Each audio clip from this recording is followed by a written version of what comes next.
ব্রহ্মমুহূর্তে সকালে ঘুম থেকে উঠে খুব প্রয়োজন। ব্রহ্মমুহূর্তে ঘুম থেকে উঠে কোন মন্ত্র জপ করা উচিত যা আমাদের জীবনে সাফল্য নিয়ে আসবে।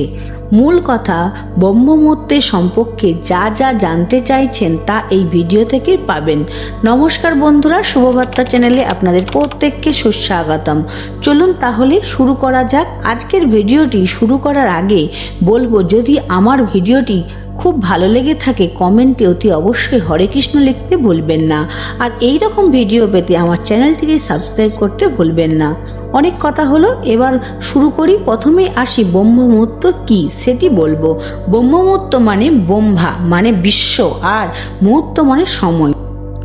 ব্রহ্মমুহূর্তের কথার অর্থ হলো এই বিশ্বের সময়।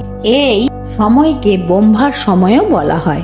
ভারতের সংস্কৃতি অনুসারে 24 ঘন্টাকে মোট 30টি মুহূর্তে ভাগ করা হয়েছে। এক একটি মুহূর্তকে মোটামুটি 48 মিনিট করে ধরা হয়ে থাকে। এইভাবে দিনে 15টি আর রাতে 15টি মুহূর্ত ধরা হয়েছে। আর রাতের 14তম মুহূর্তকে ব্রহ্মা মুহূর্ত বলা হয়। এ প্রসঙ্গে সূর্যোদয়ের আগে দুটি গুরুত্বপূর্ণ মুহূর্ত থাকে। এই দুটি মুহূর্তের মধ্যে একটি মুহূর্তকে ব্রহ্ম মুহূর্ত বলা হয়। এই মুহূর্তের সময় 48 মিনিট, অর্থাৎ প্রতিদিন সূর্যোদয়ের 1 ঘন্টা 36 মিনিট আগে ব্রহ্ম মুহূর্ত শুরু হয়ে যায়। সূর্যোদয়ের 48 মিনিট আগে সেটি সমাপ্ত হয়ে যায়। বিভিন্ন ভৌগোলিক অঞ্চলের অনুসারে বিভিন্ন সময় হয়। আবার ঋতু পরিবর্তনের সময়ের সঙ্গে সঙ্গেই ব্রহ্ম মুহূর্তের সময় পরিবর্তন হয়। ব্রহ্ম মুহূর্তের সময় ওঠার উপকারিতা নিয়ে আমরা জেনে নেব। ব্রহ্ম মুহূর্তের সময় গোটা প্রকৃতি জেগে ওঠে। এই সময় পশু পাখির কলরব শোনা যায়, সরোবরের পদ্মফুল ফুটে ওঠে। প্রকৃতি যেন মানুষের কাছে একটি বার্তা পাঠায় ঘুম থেকে প্রত্যেককে ওঠার জন্য এবং প্রয়োজনীয় কাজকর্ম করার জন্য। ব্রহ্ম মুহূর্তের করা কাজ যেমন ধ্যান, মন্ত্র জপ, বিভিন্ন আধ্যাত্মিক কাজকর্ম করার সবচেয়ে সেরা মুহূর্ত। অন্যান্য সময়ে করা কাজগুলির মধ্যে এই সময়ের করা কাজগুলির মধ্যে কার্যকরী হয়ে থাকে। এই সময় মস্তিষ্কের পরিবর্তনের সাথে সাথে ভাগ্যও পরিবর্তনের হতে পারে। এই সময় ঘুম থেকে উঠলে মনে করা হয় খুব আনন্দ আমাদের মনের মধ্যে জেগে ওঠে। এইভাবে কয়েকদিন উঠলে অভ্যেস হয়ে যায়। ব্রহ্ম মুহূর্তের শারীরিক ও মানসিক বিভিন্ন দিকে খুবই গুরুত্বপূর্ণ। এই সময় উঠে ব্যায়াম ও যোগা করতে পারলে খুবই আমাদের উপকার হয়ে থাকে। মোটামুটি ব্রহ্ম মুহূর্তে উঠলে সূর্যদেবের আশীর্বাদ পাওয়া যায়। আবার আমরা ব্রহ্ম মুহূর্তের ওঠার বৈজ্ঞানিক কারণটিও জেনে নেব।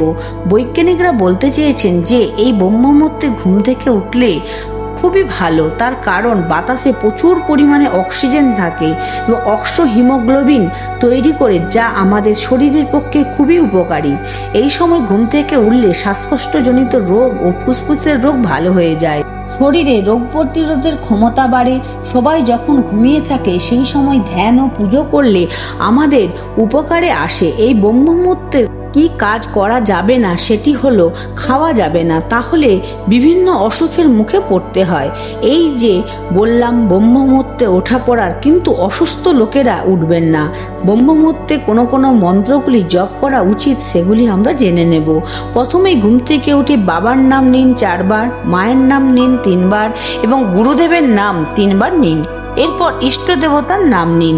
তারপর তালু দেখে করাগ্গে বসতি লক্ষ্মী, করমধ্যে সরস্বতী, করমূলে তু গোবিন্দাম, প্রভাতে করু দর্শনাম বলে করো হাতে আমাদের দুহাতিতে চুম্বন করুন। এরপর গায়ত্রী মন্ত্র জপ করুন।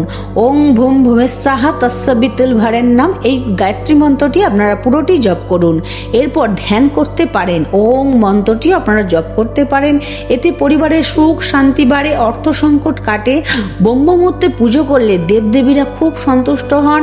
ছাত্রছাত্রীদের পড়াশোনা সুফল পেতে পারেন। এই সময় পড়াশোনা করা খুবই ভালো। পড়াশোনার জন্য এই মন্ত্রটি জপ করুন যারা পড়াশোনাতে সাফল্য পেতে চাইছেন।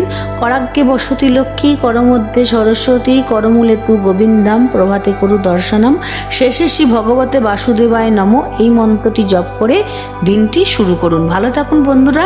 এইরকম ভিডিও পেতে আমার চ্যানেলটিকে সাবস্ক্রাইব করতে ভুলবেন না। ধন্যবাদ।